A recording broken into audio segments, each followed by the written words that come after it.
यह भक्तजनों, आज मैं गौ माता की एक पौराणिक कथा सुनाने जा रही हूँ। सभी व्रतों के साथ में गौ माता की कहानी जरूर सुननी चाहिए, इससे व्रत का पूरा फल मिलता है। एक बार एक साहूकारनी थी, उसका नाम ग्यारसी था। वह गौ भक्त थी। जब छोटी थी तभी से उसने अपनी माँ, पिता व दादी को गाय की सेवा करते हुए देखा था। तभी से उसने सीखा कि पहली रोटी हमेशा गाय को देनी चाहिए। जब भी गाय को रोटी खिलानी होती तो उसकी माँ और दादी ग्यारसी ग्यारसी कहते और ग्यारसी समझ जाती कि गाय को रोटी खिलानी है। ग्यारसी दौड़कर अपनी माँ और दादी से रोटी व पानी का लोटा लेती और गाय को तो रोटी खिला देती और पानी का लोटा गाय के खूंटे पर डाल देती। विवाह के बाद जब ग्यारसी ससुराल में आई तो उसकी भक्ति देखकर उसके सास, ससुर व पति बहुत खुश हुए। ग्यारसी यानी कि साहूकारनी के कहने पर उसके सास ससुर ने उसके लिए एक गाय बांध दी। ग्यारसी रोज सुबह तड़के उठकर उनका सारा काम करती, उस स्थान की सफाई करती, चारा डालती, उसका गोबर पोठा उठाती और गाय के गोबर के उपले बनाती और वहाँ की सफाई करती, खूंटे की सफाई करती, दूध निकालती और जब वो खाना बनाती तो पहली रोटी गाय को देती। ससुराल में सभी ग्यारसी से बहुत खुश थे। गाय माता के आशीर्वाद से उसे एक पुत्र रत्न की प्राप्ति हुई। इस तरह हमेशा उनके एक या दो गाय हमेशा बंधी रहती थी। समय बीता, साहूकारनी के सास ससुर देवलोक गमन को प्राप्त हो गए। फिर बेटे का विवाह हुआ, दो पोते पोती भी हुए। उसके 3-4 साल बाद साहूकार भी चल बसे। साहूकारनी के हाथ पांव जब तक चलते रहे तब तक तो वही गाय का सारा काम किया करती रही। लेकिन बुढ़ापा आ गया, हाथ पांव ने जवाब दे दिया, उसके हाथ दुखने लगे। अब उसके हाथ पांव में वह जान नहीं रही। हाथों में से कोई भी चीज़ पकड़ती तो वह हाथ दूझने लगते, चेहरे पर झुर्रियाँ और बालों में सफ़ेदी आ चुकी थी। मुंह में दांत नहीं और पेट में आंत नहीं रही।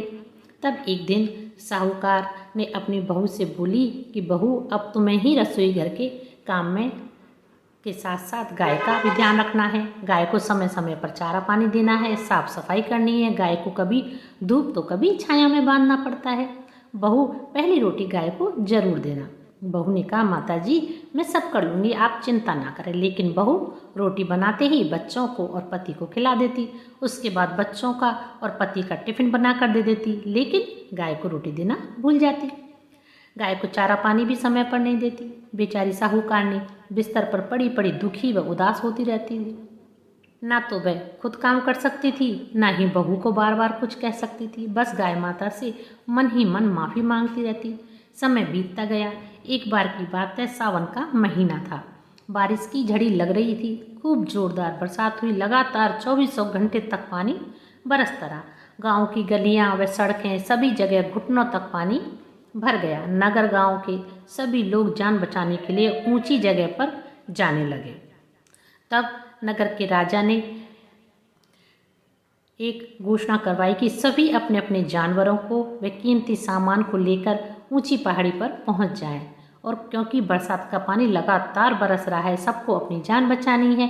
तब साहूकारनी के बेटे बहू ने भी गाय की रस्सी खोल दी ताकि वे सुरक्षित जगह जा सके और कीमती सामान और बच्चों को लेकर माँ से बोले कि माँ, सारा गांव जा चुका है, हमें भी जान बचाने के लिए पहाड़ी पर पहुंचना है, आप भी चलिए। लेकिन साहूकारनी बोली कि बेटा तुम लोग जाओ, मेरी इतनी उम्र थी, अगर बच गई तो तुम्हारा नसीब और मर गई तो समझना मेरा अंत समय आ गया। बेटे ने अपनी माँ को बहुत समझाया, लेकिन साहूकारनी नहीं मानी। तब बेटा बहू अपने दोनों बच्चों को लेकर चले गए, लेकिन गाय नहीं गई। गऊ माता साहूकार की नी के खाट के पास आकर खड़ी हो गई। पूरा गांव, खेत खलियान, यहाँ तक कि राजा का महल सब डूब गए, लेकिन साहूकारनी का मकान नहीं डूबा। पानी खूब बरस रहा था। साहूकारनी का मकान गीला जरूर हुआ, लेकिन डूबा नहीं। साहूकारनी गाय की पूंछ पकड़कर बैठी रही। इस तरह 3 दिन बाद बरसात रुकी, पानी उतरा। सभी गाँव वाले व प्रजा पहाड़ी से नीचे उतरे तो सबने देखा सभी के घर करीब करीब डूब चुके थे, लेकिन साहूकारनी का मकान सूखा पड़ा था। जब राजा के पास यह खबर पहुंची तो राजा वह गांव वालों के साथ साहूकार के बेटे और बहू के साथ उनके घर पहुंचे। तब सभी को बड़ा आश्चर्य हुआ। एक साहूकार साहूकारनी गाय की पूंछ पकड़कर बैठी थी। तब राजा ने साहूकारनी से पूछा, अरे बुढ़िया माई, बरसात में सारा गांव, खेत खलियान, यहाँ तक कि मेरा महल डूब गया, लेकिन तेरा घर कैसे बचा हो? तब साहूकारनी ने बोली, राजा जी, मुझे और मेरे घर को तो गौ माता ने बचाया है। मैंने पूरी उम्र गाय की सेवा की है, पहली रोटी गाय को खिलाई, यह उसी का फल है। तब बुढ़िया माई के बेटे बहू अपनी माँ के चरणों में गिरकर माफ़ी मांगने लगे। बुढ़िया माई ने राजा से कहा, राजा जी, सभी दान धर्मों और व्रतों का फल मरने के बाद मिलता है, लेकिन गाय की सेवा का फल मरने के बाद तो मिलता ही है, लेकिन जीते जी भी गाय की सेवा का फल मिलता है।